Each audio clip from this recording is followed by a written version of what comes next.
re-oiling and going back at it. I And don't really clean stuff too much. I'm gonna be honest. I shoot way too much, so just get the gunk out and start over. Call it a day, man. this is your competition weapon, correct?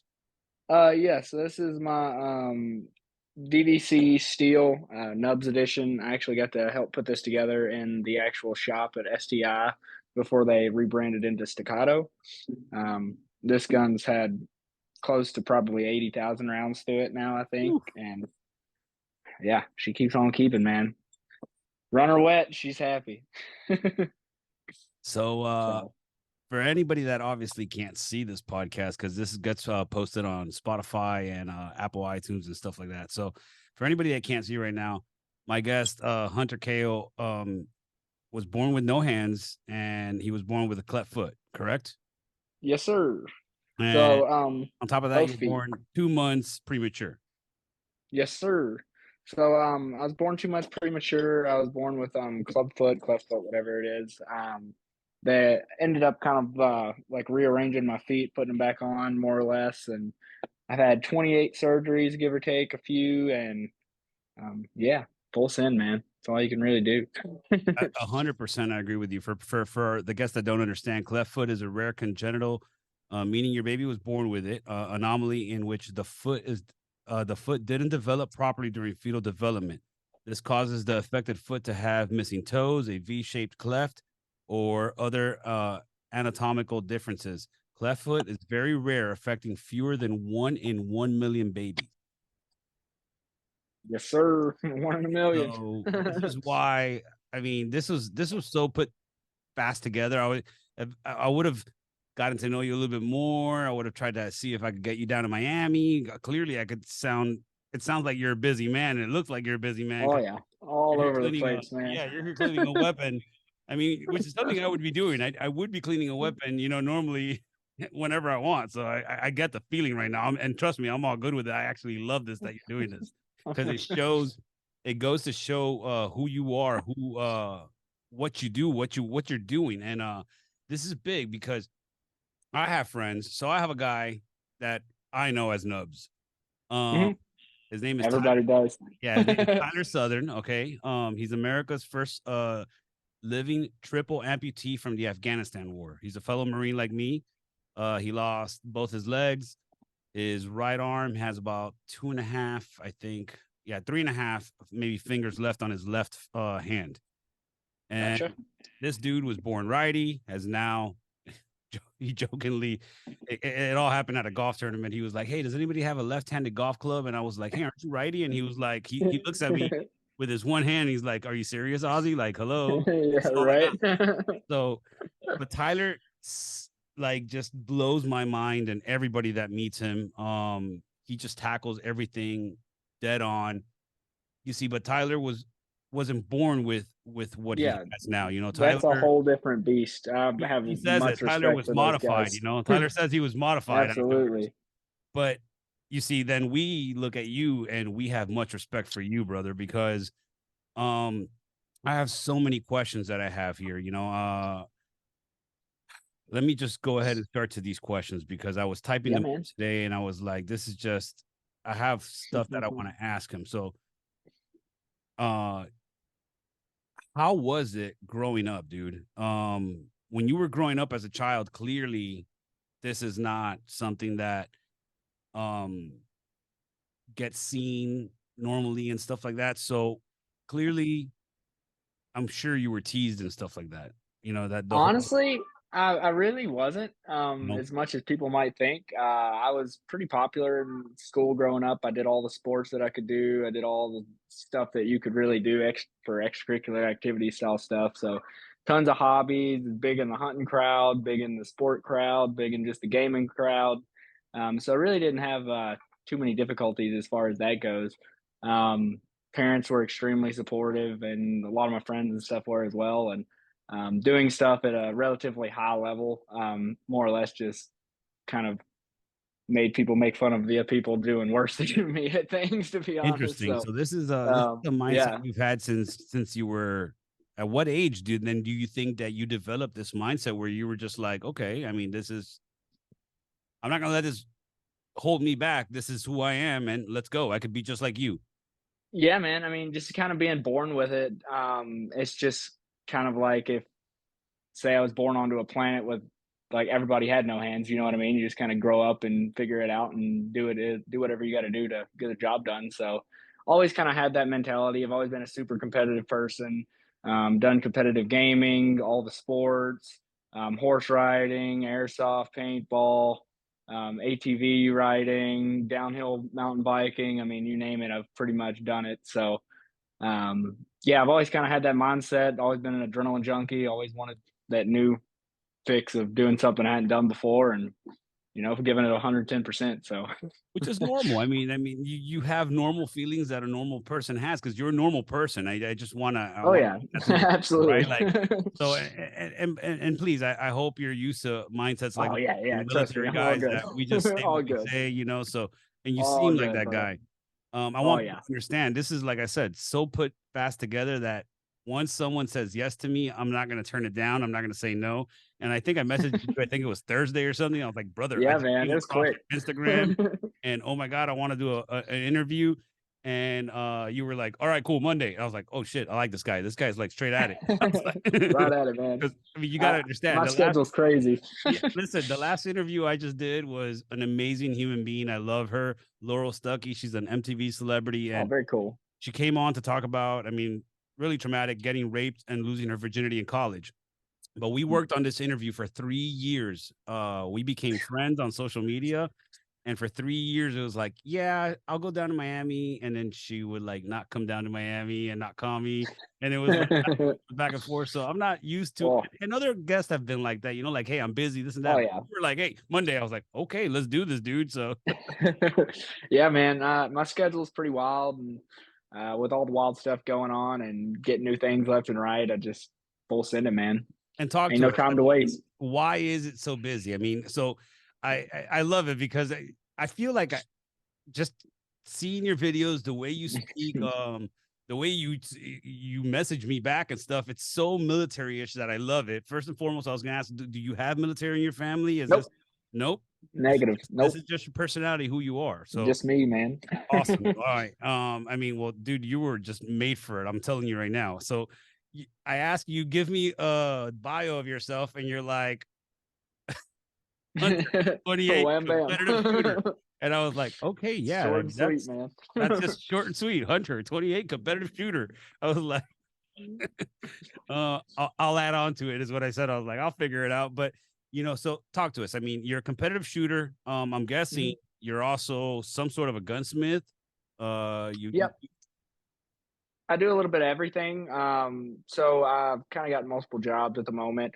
Kind of in charge of Legends Firearms. I also do the social media and video work for Mile High Shooting, world renowned long range firearms shop. Really awesome place. So I'm working there all the time, and then when I'm not working, I'm on the range driving somewhere or competing at a match. So and it's always something, man. Maha shooting. That's up in Colorado. Yeah, Mile High Shooting Accessories, Frederick, Colorado. They are the sole importer of all Accuracy International rifles and um, big importer for Zero Compromise, big dealer for Night Force, all the fancy long range equipment that you And see me are walking these around with. competition rifles or are these hunting rifles? Oh, they're definitely competition rifles. My rifle, I put it on a scale yesterday, was like 26 pounds. So you ain't lugging this thing in the woods. No, no, listen, It is a beast. that makes me crack up because when I first got into hunting, and I'm a Cuban boy, well, American, but Cuban parents, born Yeah. and raised in Miami, and we're just Miami. There's not much hunting going on. We fish a lot, but not much hunting. And finally got into it after I got out of the Marine Corps and stuff with a bunch of my Marine Corps friends, and I had put together this Remington 700 platform weapon with all sorts of like added on, butt stocks and skeleton stuff on it and stuff. Oh, yeah. And I did it, and it was a little bit heavier than my original stock Remington 700. And dude, I got made Oh, so yeah. much fun of by all my hunting buddies. They're like, "You gonna lug that thing around?" I was like, I learned the first time real quick. I changed everything up, put it all back on the Remington 700 body. I was like, I'll figure Oh, things yeah. out later. But it's a whole different beast, man. Bolt guns, people just kind of think that there's a one size fits all for bolt guns, but I mean it's just like pistols and just like ARs and everything else. It's all mission based on what you're trying to do. My comp gun being 28 pound or 26 pounds is going to be a lot more solid and stuff like that on a barricade or a real weird position. And then you have like your hunting guns that are sub 12 that you're going to actually carry around in the woods and stuff like that. You're not going to shoot those as many times and you're not going to be as stable, but most of your hunting shots are going to be within 100, 200 yards anyway. So you don't really need that. So it's all proprietary or mission driven, I guess. So, correct. And I was looking through your social media. I mean, you shoot all sorts of platforms, dude. oh, Um, yeah.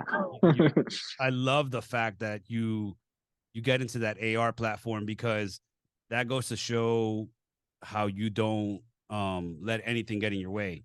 I believe the AR platform is a difficult weapon to shoot when you don't have hands. oh, um, yeah. you got the recoil, you got the weight, you got the weird gripping on it, that you need to grab sometimes. I mean, one of the videos that I saw most recently, which man, that video to me was amazing because you're doing exactly some of the stuff I do in training and on my own, where I got, I'll get my heart rate up, I'll get myself out of breath, to then go ahead and see how on target I am when I'm shooting that weapon. And your buddy, whoever was filming, cracked me up because it's exactly like I would have been. He was like, "You're dead" because you dropped the magazine in it, But that's what I'm talking about. Um, you're not letting your limitations or what somebody would say your limitations are limit you from approaching these platforms and these weapons. What would you say is, I'm going to ask you two-part question here. What would you say is Mhm. your favorite platform and the most difficult platform for you to obtain to obtain, I guess I would say, a most accurate precision shooting? Because I mean, any weapon could be difficult to shoot, but I'm talking about actual Oh, yeah. difficulty testing your skills and your abilities. So like I was saying before, with stuff being pretty mission based, that's kind of how I am with guns and stuff too. Don't get me wrong, guns do hit my giggle spot every now and again, when you see one that really gets that, that you hadn't seen or stuff like that, that's really nostalgic. But for the most part, guns for me, it's whatever I'm trying to do, is kind of my favorite at the time. I will say, as far as like all the disciplines go, I've done IPSC rifle in Russia, IPSC shotgun in Italy, three gun all across the states, IPSC all across the states, USPSA all across the states, and of all the actual shooting sports, by far my favorite so far is definitely the long range stuff. Um, Doing cold bore shots at a mile and things like that is absolutely insane. Teaser video was actually shooting with Thunder Beast and Mile High and Accuracy International the other day, and cold bore to 50 cal at a mile on an IPSC target, which is just a standard body target. You That did was or your pretty buddy fucking. did? No, I did. That was pretty Good. badass. No, that pretty So badass. Are you kidding me? That is there's super badass. with a suppressed 50, no ear pro. Yeah, man, that thing is badass. It's going to be some cool content with that in the future. But there's not many things like that that really give you those feels in the shooting world. And I've done all the like run around the jungle, run around shoot houses, all that kind of stuff, and three gun and pistol work. But man, shooting long range, something else. It's fun times. And the equipment is just badass in itself. It's a whole different world, man. You're playing with gear that's worth as much as people's cars and stuff. No, that So that that I know for sure because it's a different world. I remember being in the military and we're getting just military grade stuff at that point, but getting issued all this stuff and you're like all this serialized gear, you're getting reminded how expensive some of this stuff is. You're like, don't Oh yeah. forget this scope is this much. This you're like no, I don't want it. I don't want it. You're like, no, but you're gonna carry all three of these. No, no, no. So long range right now, man. Wow. So you're saying that and that's the one? It's the one, old Bertha. I just got Old my new Bertha's her name. So big boy cannon. I got a 338 Ultra on there now. you did a mile shot with this weapon.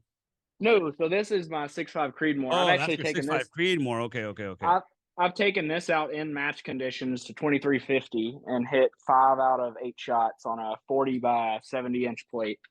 So that's the farthest I've taken anything out with Creedmoor. pretty freaking badass in my opinion. So I'll take that any day. And then no, the cold bore shot at a mile was with a 50 cal. Right. That's why I was asking. I was like that. I was like, Yeah, I was gonna yeah, start asking you a ton of that's not my questions, and 50. I was like, when you said that's Big Bertha, and I was like, all right, Bertha, I was like 50 cal. But I have a ton of questions because that's really small. I'm like, man, this looks like Oh yeah, no. really Well, compact. Like, I'm gonna have me a 50 soon after playing with that one the other day. That was pretty badass. So it's definitely on the list of stuff to get. so what do you got right here in front of our face? This is a little Rattler build that I've got. And you build all Uh, these weapons. You put all these. You make all these builds together. yeah, so on an FFL SOT and Legends Firearms, we do a bunch of manufacturing and making all kinds of cool stuff. So um, this is a little fun toy from in there, and Is yeah. this by commission or you just got to email you to see if we could put a weapon together? How does that work? Uh, I mean, Wow. yeah, if you want us to build you a like a Nubs edition gun, I actually have a specific rifle that is Nubs edition, more or less, No, that we get out make. of here. Um, so here's the 11.5 version.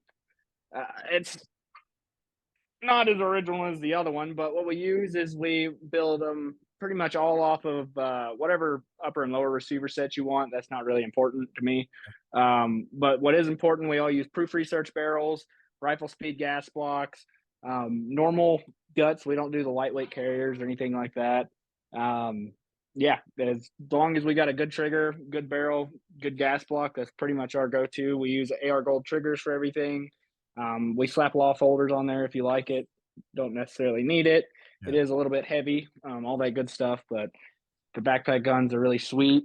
My favorite though is this guy, I'm and definitely this, gonna like hit I you up said, the after this same podcast. thing. Oh. So this is my 18-inch AR. Same stuff, rifle speed gas block, proof barrel, AR gold trigger. I'm running XLR stock on this one for a little bit more weight on the butt side. But I've taken this rifle out to 1400 and it's just standard 223. Um, thing's badass.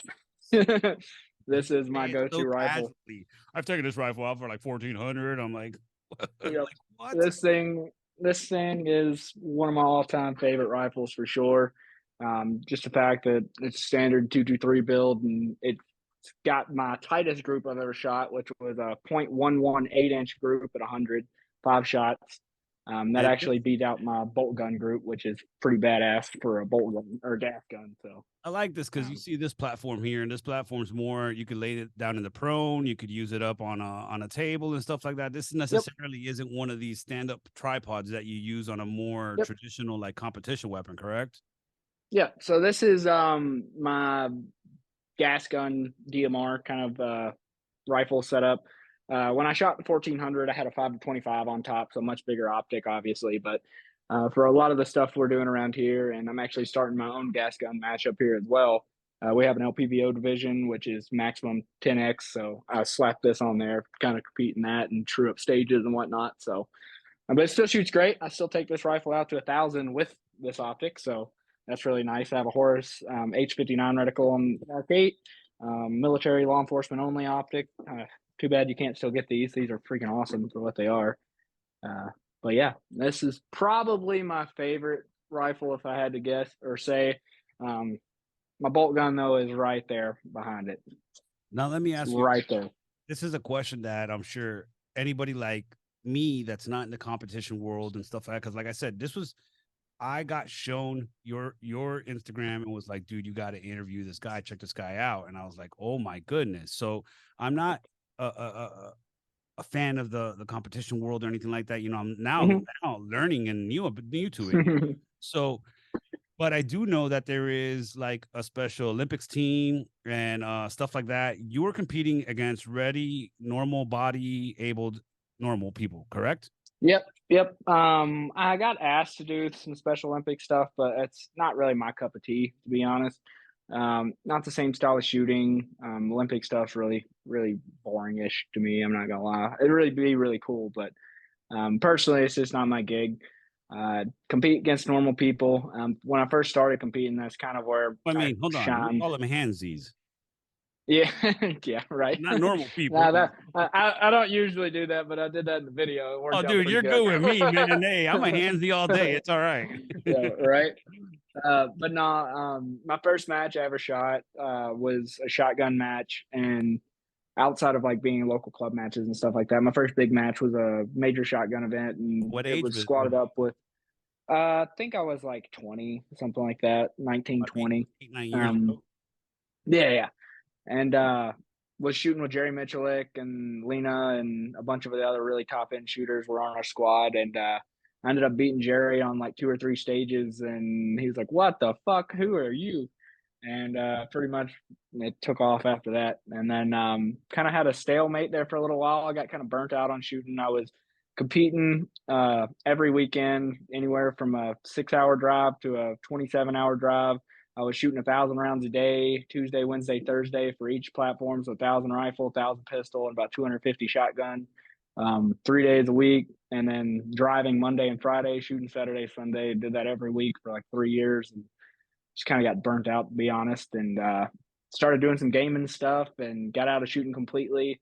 Ended up moving to Colorado, where I figured it would be anti-gun as hell, and get up here and get right back into it. So worked I've out heard pretty it's well. not anti-gun at all, man. It Oh, is not, man. Outside of freaking Boulder and Denver, dude, it is as gun friendly as you can get, man. Some of the most world renowned shooters are from here. It blows my mind. that's what So my nephew Dito was telling me. He was like, "Yeah, dude, this place is gun loving as hell." I was like, "What? oh yeah, Fucking dude. pot I was loving." I'm scared like, shitless. I've been wanting to move out here for years, and I ended up not doing it just because I was afraid all the gun BS, the mag laws, and all that. And I get out here and end up working at a gun shop, and we're selling 60 rounders and everything. And I'm just like, oh, okay, no one and cares. and so let me ask you, when you started training or when you started shooting competitively, like you said, 8, 9 years ago, you already had that weapon that you have now, or did this is this a build up to you know, bumping into um, things and saying this platform doesn't work for me or this doesn't work for me. But what you have right there, I mean, what impressed me so much, the video that was sent to me was that 60-second clip intro of you. And what impressed me the most was the breakdown and the put back together of the weapon. Just somebody that could do that with that persistency, just so fast, so clean, without even looking at it. It's just second nature to you. And then to hear I was born like this, that's where the thing threw me all up in the loop because I'm listening to this, I'm watching you break this down. I'm like, oh, dude, I wonder where this guy served. Well, how did this happen to him? The IED. And you're like, I was born like this. And I was like, whoa, hold on here. This guy created everything he created off of himself, just visioning people with normal hands breaking down a weapon. But you don't have that, right? Because as you explained in your yep, video, they went ahead and took your toe and added that onto your left arm, right? That's what I'm looking at. yep, Your left arm, yeah.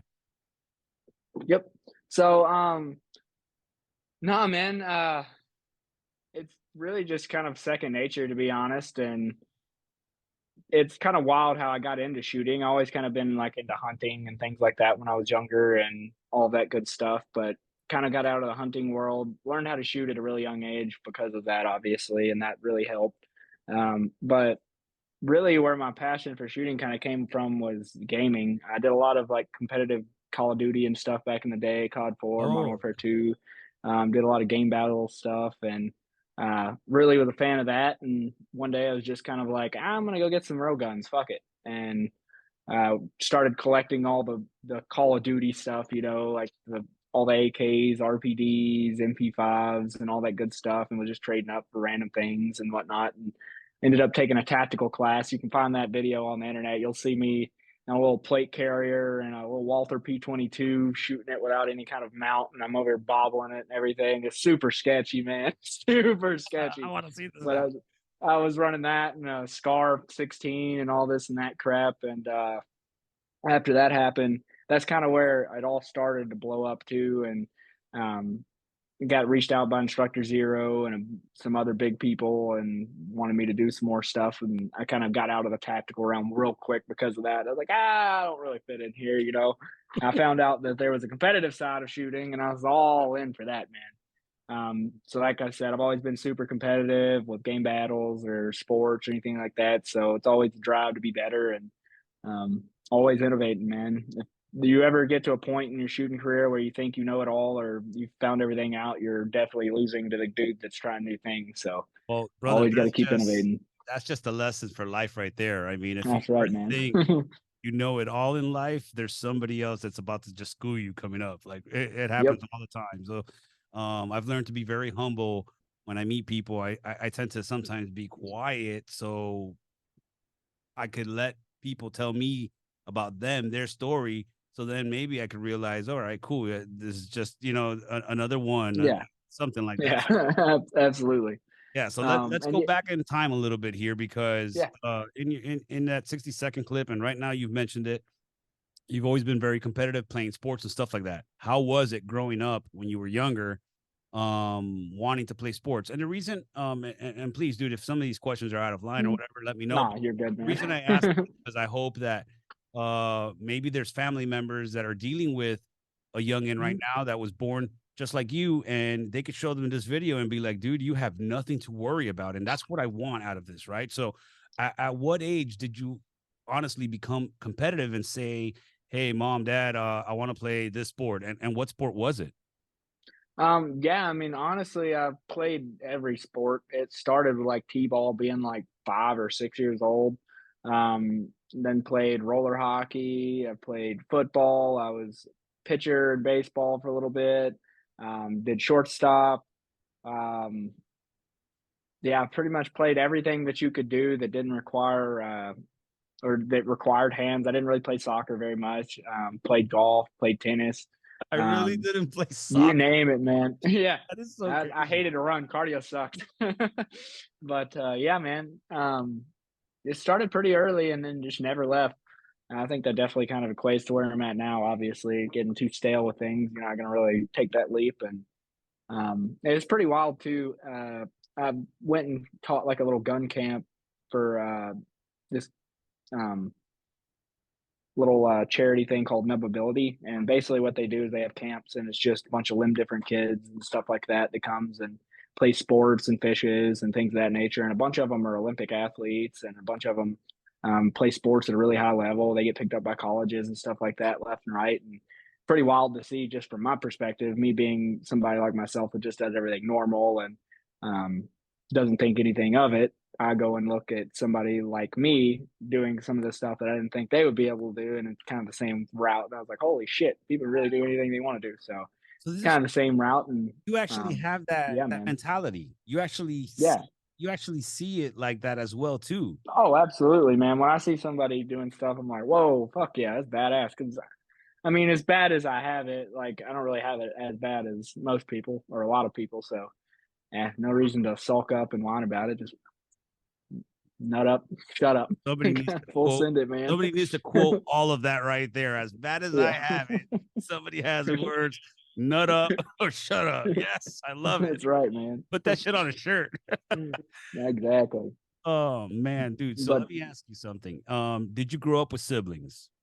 yep, I got a sister. She's 2 years younger.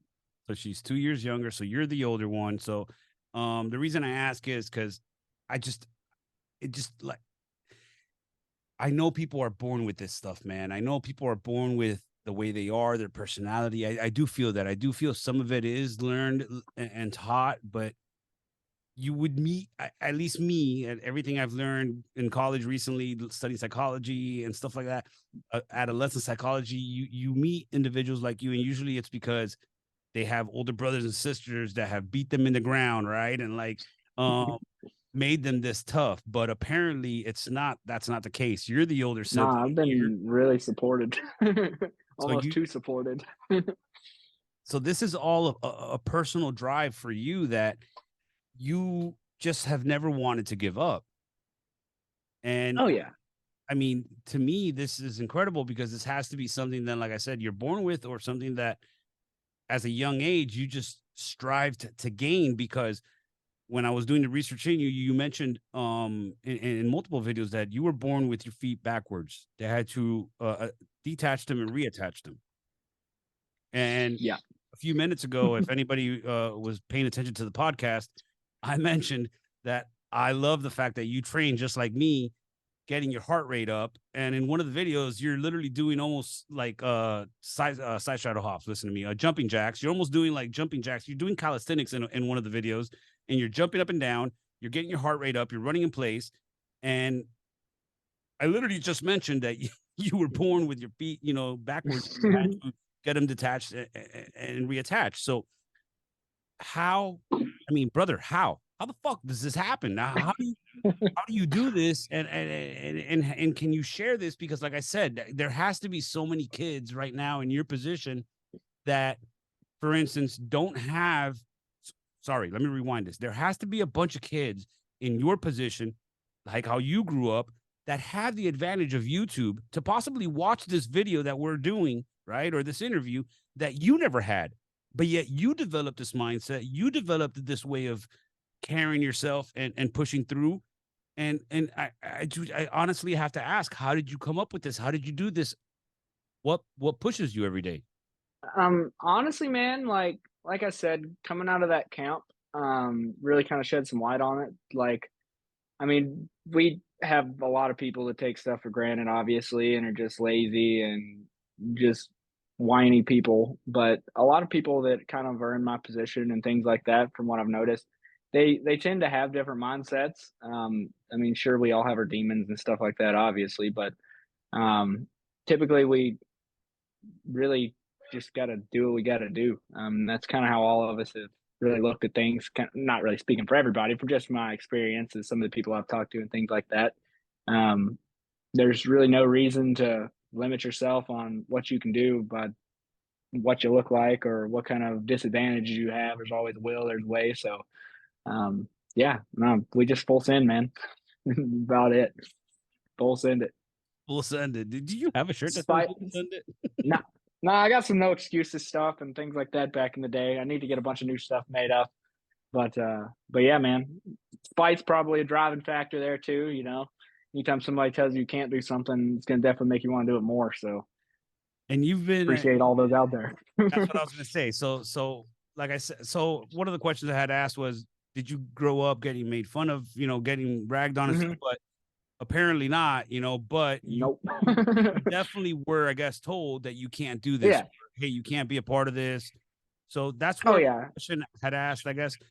Maybe I shouldn't have said making fun of you and stuff, but how hard was Yeah. it growing up, going to school, and I don't know. I mean, dude, in PE class, and the kids are getting picked for stuff, and you're like, yeah, pick me. And they're like, no, we're going to put you to the side. You're like, no, you're not. You're going to pick me right now, and I'm going to get in there. I'm guessing that's how you were. You know what I'm saying? Like, Yeah. Not like realistically, I've always been really competitive and actually like decent at sports. Been like a natural sporty fellow, so you said you never was never really touched golf. last pick or anything like that. No, I play golf. Oh, you did. There's some videos of me playing golf and things like that on my Instagram. You scroll down far enough, but yeah, no, I didn't really have that problem.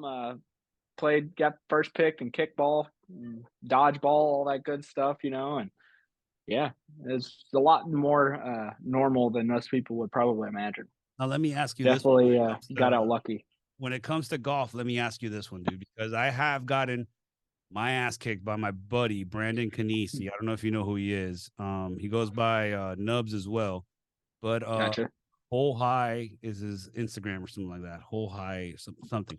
But he was born with no hands as well. He Cool. plays lefty. But I think, dude, he shoots like a 77. I mean, Yeah, I play lefty too. I was gonna ask you, that was what I was asking. How do Yep. you play lefty? And do you so Yep. what he developed was he has all same length clubs that he tucks into his armpit. Yeah. So I run all same clubs too. But what I do is I get a weightlifting strap and basically like wrap it around my arm with the club on there as well, and this like little rubber elastic band. Just wrap that all up, and then I can do everything with one arm, and then I can actually go and do all the stuff. Just kind of rig it up, That's so impressive, rig dude. it up, make it work, man. I mean, when I reached out to Brandon and he and I became friends, and he was like, "Hey, why don't you come play with me one time?" And I was like, "Oh, dude, hell yeah!" He's a manager here at Trump National, so I was like, "Of course, I'm going to go play with him. I'm not going to say no to that." I mean, Hell yeah. super expensive, of course. So I show up, and he's actually giving me lessons, and I'm blown away because he's like, "Hey, put your hand here," and I'm like, Yep. It's like you don't have those. Yeah, yeah, no, I'm looking at him. I'm absolutely. like, dude, this is I so do the same stuff with so pistol teaching a impressive. lot of times. That's what I was gonna ask you. That's what I'm leading to, like, because it was so impressive to me that he can give lessons, he can teach you. Because once again, though, on his family side, his family played golf and stuff. So I'm sure a lot of knowledge was passed down to him on that aspect, which I was going to lead a little bit more to that. But you, when it comes down to shooting and stuff like that, I'm guessing you can get as technical. Um, to me, I think one of the most important things when it comes to shooting is the so for me, the trigger placement on your finger, right? You don't want Mhm. it too far towards the tip. You don't want it too closer towards the inside of your hand. You want it more like in the middle of, your nail is what I would tell people. And you want to Mhm. shoot between breaths. So that's the best tips I could give people. That literally that's all I've thought of. But now when it comes more to it, you are here actually telling me you give people tips with their hands and hands placement and stuff like that. How Oh does yeah, how does that get received, man? I mean, how does it I mean, it's not really as weird. I guess coming from like a normal person's perspective outside of like the shooting community, it'd be pretty wild. But a lot of the classes I do, it's in the community kind of thing. So I'm teaching a lot of junior shooters at junior camps or some ladies at lady camps and things like that. And a lot of them know of me or things of that nature because I've won matches and um, high level shooter, yada yada yada kind of stuff. So I've got the qualifications and whatnot. And as far as hand stuff goes, I see enough people shoot, and I get the basic fundamentals down. I can walk people through that. And yeah, no, that's I do a lot of that. I do a lot of fundamental training for people with pistol. Same with long range stuff. Yeah, it's kind of full sends. when It's it comes from a normal person's perspective. I definitely would see it being a lot weirder. Be like, why the hell am I going to go take a pistol class from a dude with no hands? But No, no, I mean, hey, listen, no, you got the absolutely. resume that fits. I mean, you have the competitive shooting that fits. So of course I want to learn. Listen, Oh yeah. I mean, you're talking to me that I I've taken lessons, and I even started at the beginning with my buddy Sean Ryan when he started Vigilance Elite, and he was doing like Mhm. the shooting lessons down here in Boca and Homestead. And I'm learning from a SEAL, a former SEAL, a CIA contractor. But you're on the list of, trust me, of individuals I want to go shooting with and training with, because I have tons Anytime, of man. questions, especially when it comes to the long range. I like I said, I'm Mhm. new to hunting. I'm new to that aspect of the long rifle and more of the fixed position, right? When you're hunting, you want to give yourself that fixed position on top of it. In my case, when on top of the tree stand or something like that, um, Mhm. the climbing stand I'm in, I want to give myself a proper, suitable place where I'm not going to miss, because I don't want to take multiple shots. I struggle, Yep. dude. Which is I was going to ask you. I struggle with a bolt action. I when you showed me the weapon there that you had there, I was going to tell you, that's when I said I was like, I got to send something to you to get built, because I've been dying to build something where I could have, where it's not bolt action, where I could just semi-auto just go at it and shoot hogs, because I was Mhm. shooting, and I struggled on my third, going from third to fourth shot, and I jammed it there. I got it stuck there, right? And I was like, oh no, this can't be happening to me, dude. I was like, the hogs just kept on running. So Yeah. how does it how what tips can you give to someone in that aspect, right? And that's why I want to shoot with you. That's why I want to learn with you, because you're shooting at 1,400 yards. I mean, dude, furthest I've shot is 500 yards, and that's Marine Corps boot camp training at Iron Sight with the M16. So the simple fact that you're doing this blows my mind, and I love it, because people don't understand. You got to take windage into account, Oh elevation yeah, there's into so much in account. there. How does that work? Obviously, you're not indoors at this range. So is this from an elevated position? You're shooting down at at a steel target, or are you guys in a level position, you and a target? How does this shooting style Um, work for individuals like me and that have no clue? so there's kind of multiple disciplines or styles of matches in long range as well. You have something called PRS, which is what I shoot mostly. And that's going to be having targets mostly from 300 out to 1,000, sometimes 1,200 and stuff like that. But your targets are typically 2 to 4 MOA, so they're a decent size most times. And that's going to be, you'll have 2 minutes to shoot 10 to 12 targets from various positions. You might have three positions, you might have six positions, And and are you they got to just a do all target, that. or the human silhouette, like the black target. No, that you'll have like 6-inch circles all the way up to full size IPSCs and things like that. So it's a little bit of everything. It just depends on the distance, but most of the stuff is pretty small. Like you'll have a lot of prairie dog targets and stuff like that out to like 4, 5, 600 yards. So you do have some difficult targets, but it's a lot of more of it's PRS is more of learning how to shoot in weird positions and things of that nature and doing it fast. And then you have the other sport that I shoot called ELR, which is strictly prone shooting, and you're shooting out to various distances, 2,500 or in kind of stuff. And it also does the stuff like King of 2 Mile, King of 3 Mile, things like that. You got to shoot a few shots to shoot out to that distance, and whoever hits it the most, yada yada, wins, kind of thing. So Mm. um, it all depends on what you're doing. So for like ELR, King of 2 Mile, things like that, you're using a lot bigger calibers since you're just laying prone and you're needing to really fight the wind and get those velocities to get out 2,500 yards. So a lot of times you're shooting 300 PRC, 300 Norma, 408 Chi-Tech, all that kind of good stuff. And then in PRS, you're shooting stuff anywhere down from 223 all the way to I think the most you can run is like 6.5 PRC or something like that. Typically, you're not running Magnum calibers just because all that recoil and stuff you're not looking for. I mean, people shoot 223 out to 11, 1,200 yards all the time at matches and kill it. So it's all about low recoil and being fast in that sport. And then the other one is all about being able to shoot a long way. And all when that comes into effect, both of them, both sports, you have to worry about the temperature, humidity, barometric pressure, atmospheric pressure, all that stuff. If you're not programmed for that, your dope will definitely be off. Just like driving from here to Texas, I'm almost a mil different in elevation at the same target at the same distance, and that's pretty wild. So if you're not knowing how to do all that stuff, you are lost. Yeah, But as long as Kentucky you have a windage, Kestrel, you're good. Kentucky windage ain't working there. No, because in this sport you don't get multiple shots per target, things like that. It's all first shot per target kind of stuff, and yeah, that's a lot of fun. Now let me But ask, go ahead. when it comes to this type of sport, 'cause I know there's regulations and stuff when it comes to NASCAR and I mean basketball, football, the pressure of the football, you know, a specific weight. When it comes to sports like this, clearly, I'm sure your weapon gets checked. When it comes to ammo, is this a specific type of grain?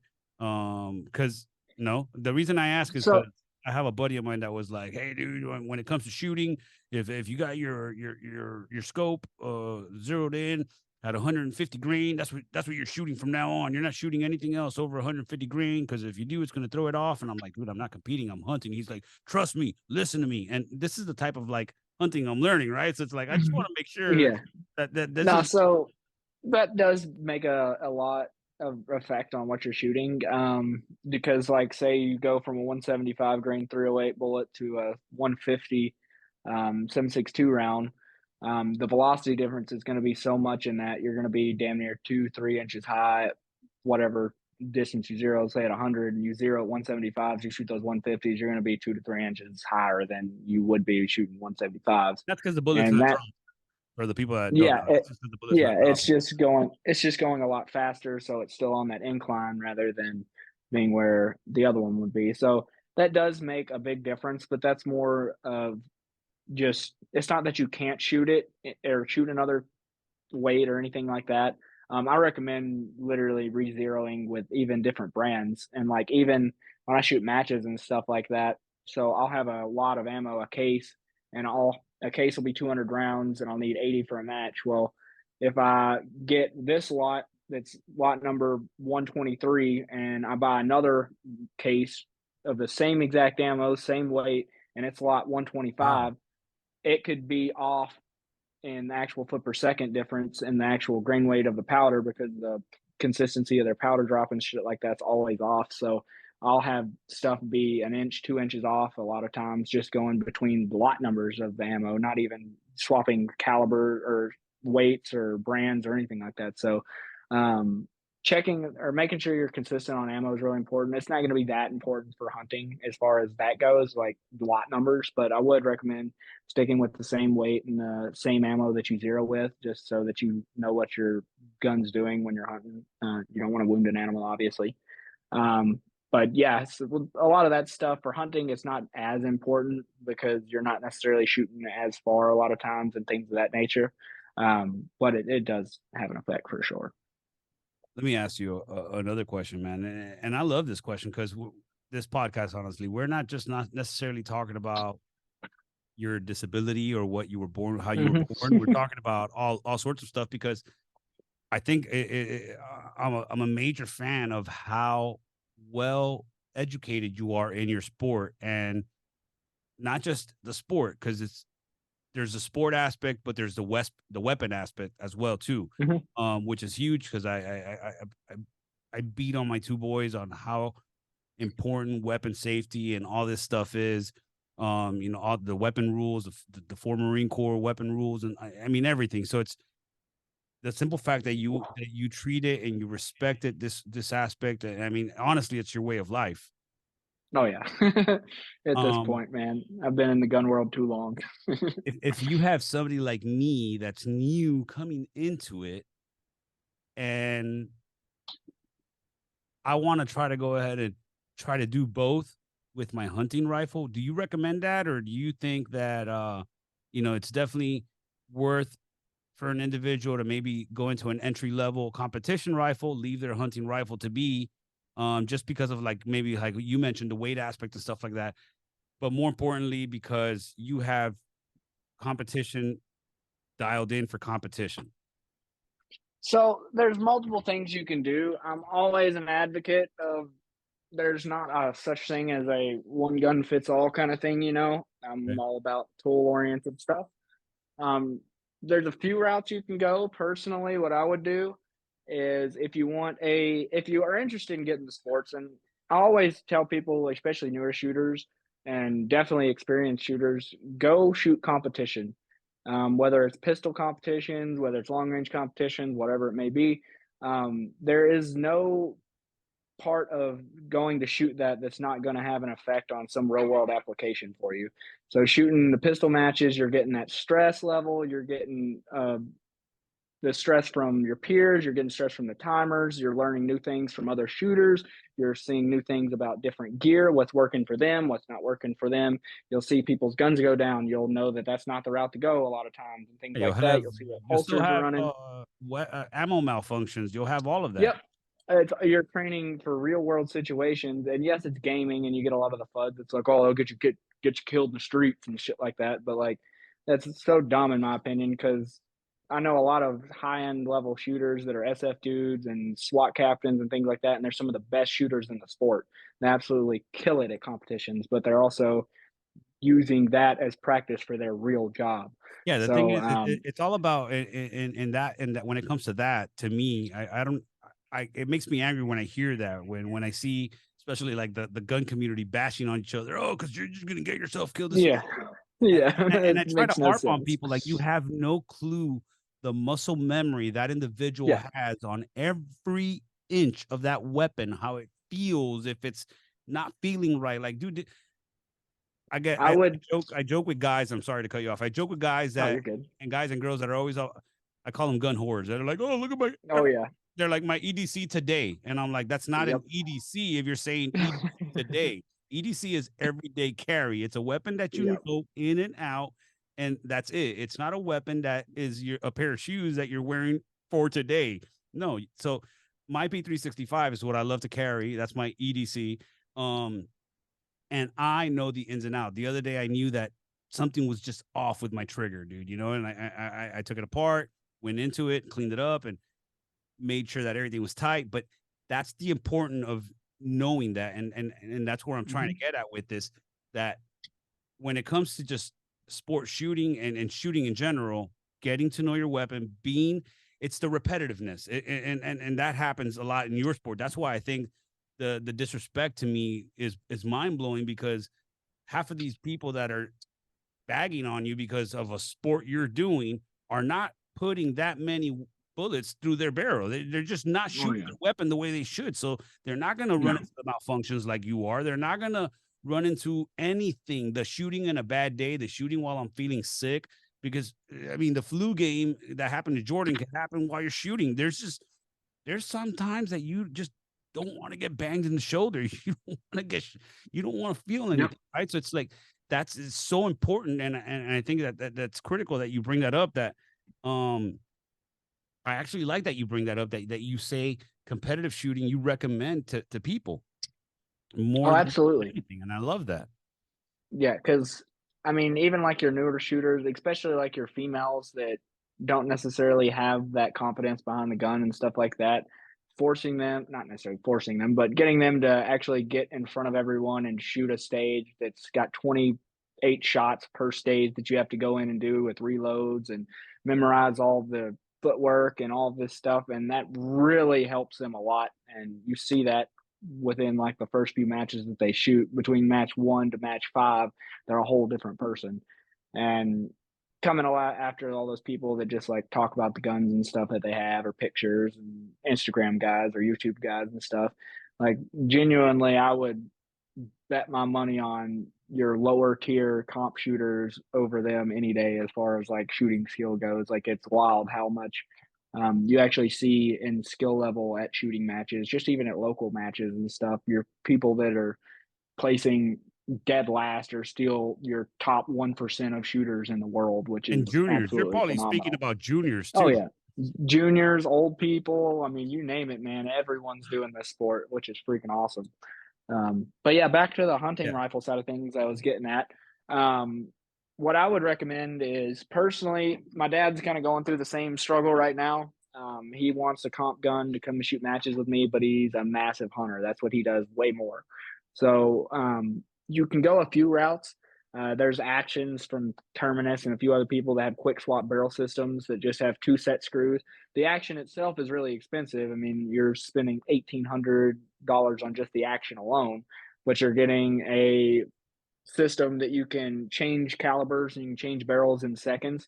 And I've literally seen people cold bore, spin the barrel off, put a new caliber on, slap the scope on, shoot at a mile, and smack a milk jug first shot. And that's some insane level of kit right there.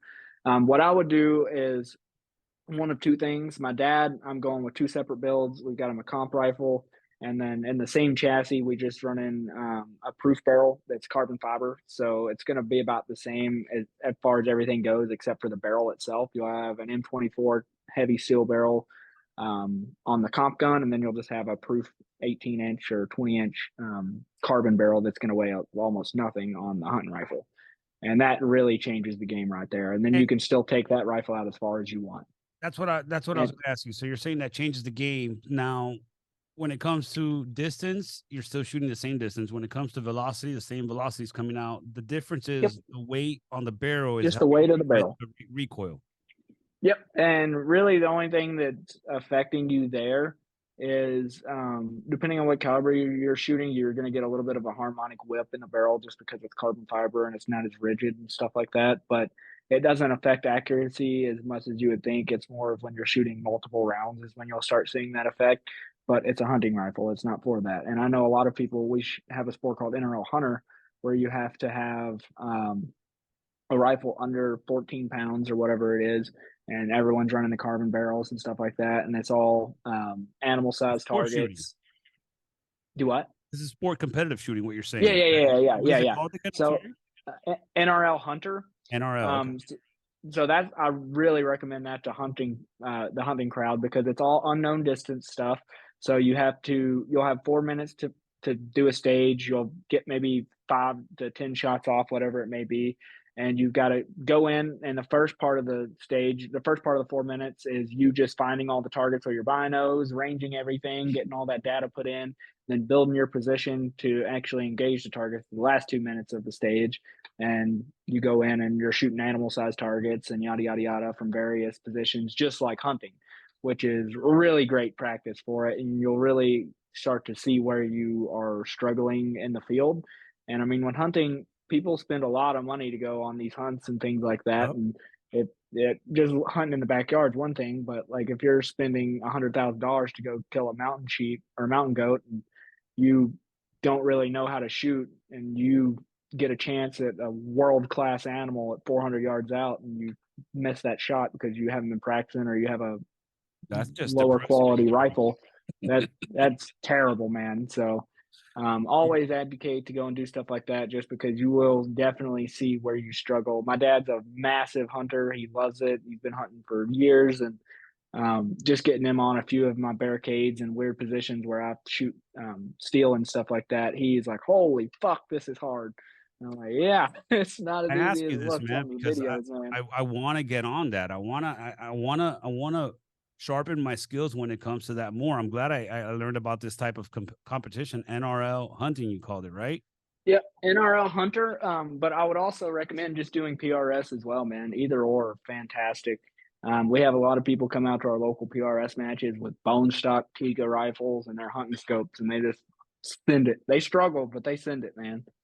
So I'm interested in full, that because go with what you got. I've gotten the bite in the last few years. I was never, like I said, a big hunter, just more angler. I mean, I have a nonprofit that I started 8 years ago where I'm dedicated to taking veterans, combat wounded veterans, and first responders fishing.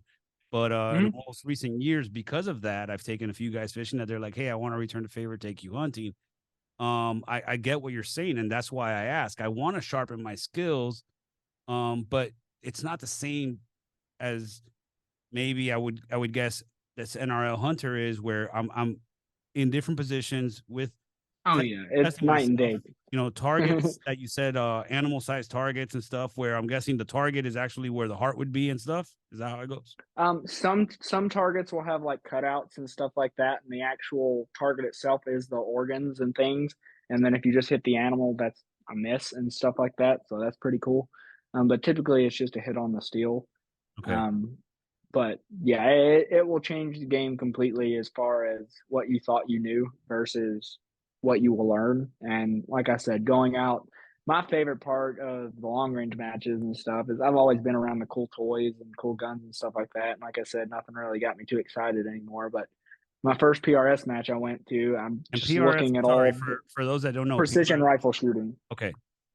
Yeah, and that's your most common form of long range competitions that you'll see. You'll see those matches everywhere from club level to major world level events.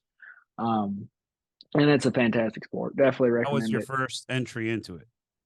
Yeah, so my first time in there, I literally am just in shock with all of the cool shit that you see everywhere. I mean, literally, there'll be 8 squads, and 8 people have rifles, obviously.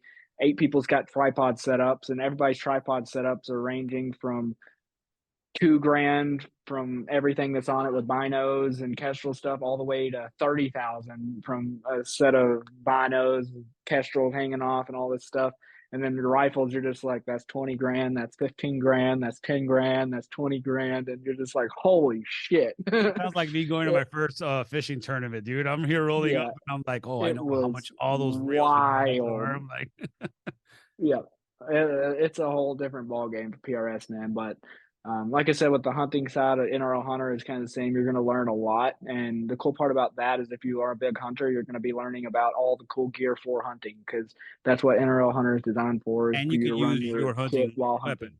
Yeah, Right. That's what I'm yeah, saying. yeah, yeah. That's what it's for. Yeah, it's designed for you to have a rifle that's under 14 pounds, so we're not all running these comp guns and shit like that. So you have a little bit of that less stable build and stuff, but they still make phenomenal Is there a hunting requirement on rifles. those? You could use, is it only open to You can 308s, run. 5 or what? So they have a limit is that you can go to. I think like um your 20 your 243 calibers is like your lowest. So 25s and 6.5s and stuff like that is good, but I don't think 6 mils are. Um, but yeah, that's pretty much the only limit is they don't want you going to like 223s and your dashers and stuff like that. So it's just really low recoil, and defeats the purpose of the hunting challenge kind of thing. Um, but yeah, you'll learn so much because you're running your bino harness, you're running all the stuff that you're actually using in the woods to hunt with your It's like you actual said, man. pack and all that stuff because you have to use all of the stuff on your body is going to be all tucked up and packed away when you get on the stage, and then they say go, your position's that way, and you'll go and find your little mark and start ranging targets, get all your gear out and start looking and yada yada, pulling bags out of your backpack, and This is all it's pretty time. cool. Yeah, that's all under time. So you're having to do all this fast, and that's going to equate to real world training. I mean, if an That's what animal you comes said. out at 400 yards, you see it, you range it, you get your stuff out, you shoot it. kind of stuff. So, It's um, exactly what you said, I guess, and this actually helps out more if you're doing on foot hunting, which I've only yep. done Oh, that absolutely. once. I've done mostly tree blind hunting, but once I actually walked around and we were in a position where we had higher elevation. But at that point, my In the buddy South, you tree stand hunt a lot more. Out here, do, it's a man, lot different. and it's ironic. Like I said, I'm down in Miami, but when I got into hunting, it was with a few of my retired Marine Corps buddy guys, and we hunt up in Fort Benning, up in Georgia. So Gotcha. that's why I wanted to take this more serious. Maybe train some way down here where it's not just sitting down at the range with the sandbag. You know, that to me, that's just Hmm. shooting. I'm shooting inside an air conditioned Yep. place. Most times shooting out of a sandbag. It's not getting myself trained like that, like how you're saying, where it's real hands on training the same way I train when it comes to self defense, which I find that I've been I've been having that flaw where I mean I don't go hunting much. I'm only able to go hunt November and January on top of that. Hmm. And then I'm not giving myself the proper training that I should be giving myself. On top of that, I'm already ripping myself off where even when I do train, I don't get to train in the same weather, that which I know is crucial when it comes to shooting and Yeah. everything. Every time I'm hunting, I'm freezing my ass off on the tree. My Miami ass is always with warm, the heaters in my boots in my pockets to try to keep my hands warm. And I should be training like that. So maybe this is something that I should look into, a little bit more up north where I could do in between after January, in between January and November, where I could go train Mhm. in that environment where I'm in a more hillier environment. Cause like you said, the southern training is just basic tree stand where it's one position and maybe two positions left and right. But what you're talking Yeah. about is you got different, positions, which I think would is the way I would hunt. I would hunt the same way I would do an overwatch position where I have my range card set up with my left and right lateral limits. And I might have three different spots where I've already scoped out. I know this one's at 150, this one's at 100, this one's at 75. Let me walk Hmm. through these three little positions and see what I could find. And you're saying that NRL hunt is like that. Yeah. Yeah. NRO hunter is definitely going to be the way to go for learning more about your capabilities as a hunter and actually progressing your skill level for sure. So And my favorite part of matches is just being able to actually track your progress. When I train, I'm big at keeping a notebook and writing all my drill times or my drill points, whatever it may be. If I'm shooting PRS or if I'm shooting pistol, it's going to be different. But it gives you something to work towards. It gives you actual physical number of how you did that day or yada yada, so you can see if your training has been helping or making it worse. Because if you're always trying new things, you're going to have times where it definitely made it worse, and you're going to have times where it makes it better. So, only way to really find out what's working and what's not is not necessarily being in the real world scenario, but as close to it is definitely shooting matches. So, 100%. I mean, that there has to be stress there. Um, these matches are they broken down by age, by sex? How does this work? It's just open nope. to So they everyone. do have it's typically divisions. So depending on, so we'll take PRS for example. You have your open division, which is there's no restrictions. It's full fucking send whatever it is that you want. Tactical division can only be 223 or 308 caliber, and max is going to be 175 grain and 77 grain for 223. Just the more military standard setups. So that puts the people that are running those more classic rigs.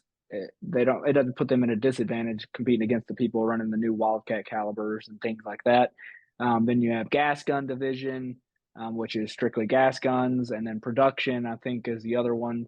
And production is for those factory rifles that you buy that are under 2,500 out of the box kind of thing. The So ones that come just all not like souped up already off the factory. yeah, yeah, yeah. So like this would be an example of a production gun. So it's bone stock, everything on it. It comes with it is less than like 2 grand. I think it's like 22 or something like that. And then a version of the custom one, which is That would literally be the same flying, exact damn flying. gun. That was a quiet ass slide when you just Exact same gun basically, but this one's more custom because it's got the weight kit on it. It's got wings. Um, yeah, man, yada yada yada. So it's not production, if that these are makes sense. 6.5 platforms. Yeah, both are the same caliber, same action, same chassis, but just a few of the different features changes it from production to um, open.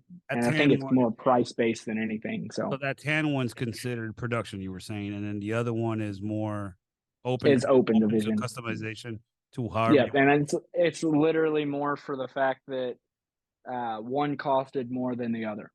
That's all it is. So They're pretty much yeah, same weapon pretty when it much comes for to weight and production. everything. Yep. So So you get my question when it comes to the weight on the weapon. It's pretty much the same weapon, yeah, or yeah. There's no real difference in weight. But that doesn't really classify into production either. There might be some kind of weight limit or something like that in production, but I'm not 100% sure. But from what I know off the top of my head, it's just more of a numbers base because these builds can get crazy. Like I'm saying, $20,000 rigs and stuff is not an uncommon thing, and that just kind of gives people that spend 2 to 5 grand a chance to compete against their level, kind of thing. And it's not necessarily saying that that gun's going to shoot worse than one of the high end guns because I've seen production level Tikas shoot damn near just as good as some of the most fancy custom rigs I've seen out there. So I mean, it's all just kind of up in the air for that. But you don't have to spend a lot of money to shoot a long way. I'm a big advocate in that. I take people out with their hunting setups and stuff like that all the time, out to 1,000, no issues. But your glass is the most important part. People get really caught up and wanting to spend a lot of money on a rifle and then cheap out on a scope, and that's their biggest downfall. I would much rather have a $2,000 rifle and a $5,000 scope instead of a $2,000 fucking I've scope heard this and a before. $5,000 rifle. 1,000%. I've heard this before Um, by my hunting friends, man. it is number one, man. I will say I don't cheap out on optics. I picked me up a Zico. They're about 4,500 bucks, About to ask you, and what do you I bought recommend, man? two of those because they're that fucking badass, man. And you said it's a Zico? Yep, zero compromise optic. They make some fantastic glass, built like tanks. The turrets are phenomenal. Once you look through them, it kind of changes the game. I went and checked out the Mile High. They have all the fancy scopes and stuff that you can want. So side by side on all of them, Zico is night and day. It's literally like going buying a Walmart scope compared to everything else. Like it's wild, man. They are phenomenal. You think this is something? Do they make hunting scopes, or they're just this is the scope? You could use it for hunting Yeah, or competition. yeah, so you can use it for either. They make three versions. Zico's big about we make three things and that's it. If you don't like it, go buy something else. They're big on that. They don't have a mid tier. They don't have a low tier. They literally make a 4 to 20, which is their smaller version. A 5 to 27, which is their more mid range. I have two of those, and then an 8 to 40, which the 8 to 40 is a big boy. If I get a 50, I'll be definitely snagging one of those for that. Um, but yeah, their 4 to 20s are fantastic for hunting. A lot of people on NRL Hunter are running those because they're a little bit lighter, a little bit smaller profile, and they fit weight limits that NRL Hunter has. If you have the money to pony up for that, 1,000% recommend it. You won't be disappointed, but it is a stretch. Um, so another great optic that I definitely recommend is any of the Night Forces. Zeiss makes some really good stuff as well. The Leupold Mark Fives are okay. They're not my favorite, but for hunting, they're really nice because they're really light. Well, they're not really light, but they're light for what they are, if that makes sense. And they're all about 2 grand. That's about the lowest I would spend on a scope these days, is about two, depending on what I'm doing. And for hunting, that low light stuff, it all comes back down to it. Depends on how much you're hunting and how dedicated you are. That once in a lifetime animal comes out right at dusk or right at dawn and you can't see it, you're fucked and you're heartbroken forever. Whereas you just bit that bullet and you could have easily saw them And at right at daylight. So that's why I ask you, man. That's the golden hour is usually those times. That was what they call it, and I'm not gonna lie to you. I'm running a shitty I'm running a stock site. Everyone does, man. The site the Everyone site that it does. came with, all right? And that's why I'm asking Yep. these questions. But I can't go right now until I have you build me a weapon. I can't go and put a $2,500 sight on my Yeah. $400 Remington. You know what I'm saying? It just doesn't make Oh yeah. sense. No, So absolutely. um Absolutely. uh We can get you taken care of though for oh sure. no, we will. Whether it's bolt gun or gas gun, that's easy. We're gonna set this up afterwards, and like I said, this is something you do. So I wanted to ask because if it comes to any of my listeners and any of my Marine Corps friends or anything like that, where can somebody reach you at? Is it through Mile High Weapons? Through Mile High? No, so I have my own website, nohandedshooter.com. That website has merch. It's got all my sponsor links and things of that nature. So if you want any fancy stuff, click on the Mile High link on there. That helps me out a ton. I get credit for all that good stuff, and same with any of the other links you see from AR Gold, Black Cane Customs, Legends, you name it. So yeah, and there's also a message section on there as well. So feel free to reach out. It sends straight to my email, so I get that pretty And like you easily. said, you're an FFL, so Yep, I could order my weapon through you. You just send it to my FFL over here down here. yep, absolutely. So So we get you taken care of. oh So if no, you want something more personal, like a custom build, just go to me personal, and we'll kind of get it all situated from there through Legends, and then more of the fancy stuff.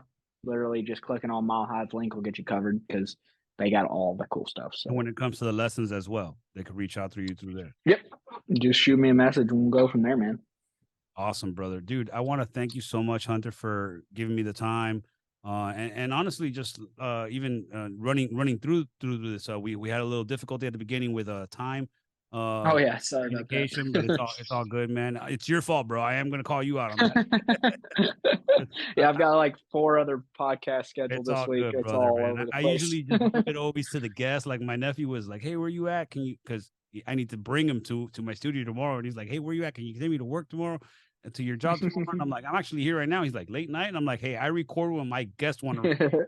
And then I Greatly message him, and appreciated, I'm like, man. "But apparently, this guest didn't know what time we were recording." Never. I Just busting your don't know balls, much of nothing, man. I'm lost always. If brother. it doesn't have a trigger on it, I'm pretty clueless about it. That's a That's a good fact. one there. Dude, I thank you once again for answering my message and giving me the opportunity because I thought this was going to be a very interesting podcast to get to know an individual.